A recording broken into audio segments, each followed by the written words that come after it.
తల్లేండ్రా, మనిషి కాదు ఈవిడ తల్లి. నీ చేయి పెట్టగలవా?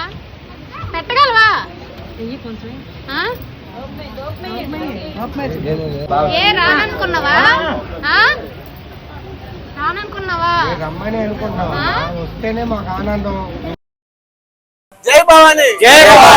అమ్మవారిని చూడటానికి 2 కళ్ళు సరిపోవు అనటానికి ఈ విగ్రహాన్ని చూడగానే అనిపించే ఒక అనుభవం. లక్షకి ఏమాత్రం తక్కువ కాకుండా లక్షణంగా అమ్మవారికి లక్ష్మి కళ ఉట్టిపడేలా అక్షరాల ₹1,00,000 అలంకరించిన క్రేజీ ఫ్రెండ్స్ యూత్ కి ఫస్ట్ అయితే హ్యాట్స్ ఆఫ్ చెప్పాలి. ఎందుకంటే రాత్రంతా కష్టపడి నిద్ర లేకుండా అమ్మవారిని ఇంత అందంగా అలంకరించినందుకు. అమ్మవారికి దిష్టి తగలకుండా పంతులు గారు పూజ చేయటం, ఈ రూపాన్ని నేను దర్శనం చేసుకోవటం, నా ఛానల్ ద్వారా ఈ వీడియోని మీకు చూపించడం నేను చాలా హ్యాపీగా ఫీల్ అవుతున్నాను. దేవి నవరాత్రుల్లో 5వ రోజు వరలక్ష్మి దేవి అవతారం రావటం, ఇలా నేను అమ్మవారిని దర్శనం చేసుకోవడం నా అదృష్టం.